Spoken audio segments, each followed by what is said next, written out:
দর্শক, শীত সকালের আবহাওয়া সম্পর্কে জানবো আমাদের সহকর্মীদের কাছ থেকে। প্রথমে পঞ্চগড়ে যাচ্ছি, সেখান থেকে যোগ দিচ্ছেন এস এ মাহমুদ সেলিম।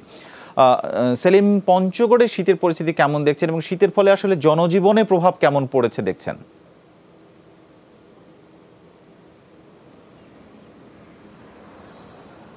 আসলে পঞ্চগড়ের শীতের পরিস্থিতি খুবই একটা কঠিন অবস্থার মধ্যে বিরাজ করছে। গত কয়েকদিন ধরেই পঞ্চগড়ের মৃদু শৈত্যপ্রবাহ বয়ে যাচ্ছে এবং তাপমাত্রা এক অঙ্কের নিচে নেমে রয়েছে। আজ সকাল 6টায় পঞ্চগড়ের তেঁতুলিয়া আবহাওয়া কেন্দ্রে তাপমাত্রা 9.0 ডিগ্রি সেলসিয়াস রেকর্ড করা হয়েছে। সবচেয়ে বড় যে বিষয়টা হচ্ছে যে পঞ্চগড়ে যদিও এখন সূর্য উঠেছে, তো সূর্যের উত্তাপ আসলে কিছুতেই শীতের উষ্ণতা সরাতেই পারছে না। মানুষ অনেক কষ্টে আছে।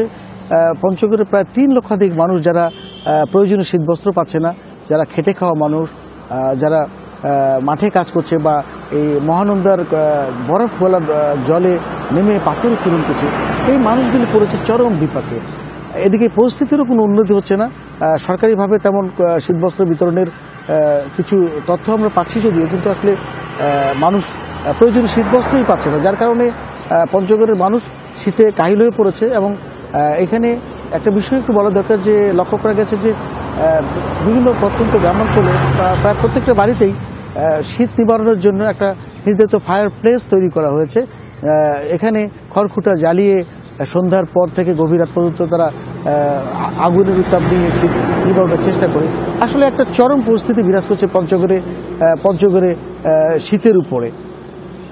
বুঝতে পারছি। মাহমুদ সেলিম, আপনাকে ধন্যবাদ আমাদের সাথে এখন যোগ দেওয়ার জন্য। পঞ্চগড়ের খবর জানছিলাম আমরা।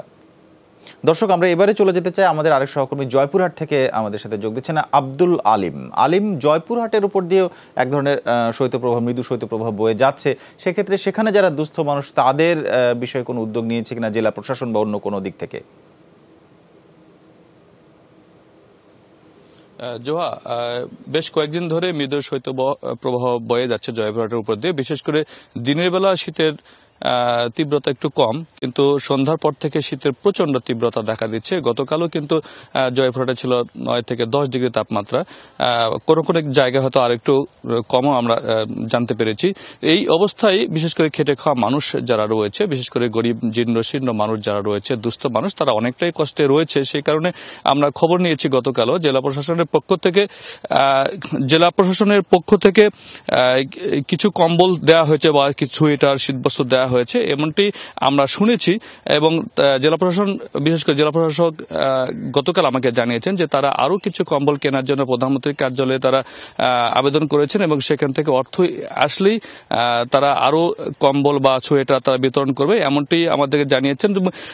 জোহা, বিশেষ করে দিনের বেলা কিন্তু কিছুটা তাপমাত্রা বাড়ছে, অর্থাৎ শীতের তীব্রতা একটু কমছে। সকাল পর্যন্ত তাপমাত্রা থাকছে, কিন্তু সন্ধ্যার পর থেকে সেই শীতটা, শৈত্যপ্রবাহটা শুরু হচ্ছে। বিশেষ করে খেটে খাওয়া মানুষ যারা, তারা সকালের দিকে অনেকটা কষ্ট পাচ্ছে, আর গরিব মানুষ যারা শীতে তো একটু কষ্ট পাওয়ারই কথা। কিন্তু তবে সব মিলে যে অবস্থাটা দাঁড়িয়েছে সেটি হচ্ছে যে যদি আরো শীত বস্ত্র কিংবা সরকারিভাবে সাহায্য সহযোগিতা আসে, তাহলে সেই খেটে খাওয়া মানুষগুলো, শীতের মানুষগুলো হয়তো কিছুটা শীত থেকে নিবারণ পাবে।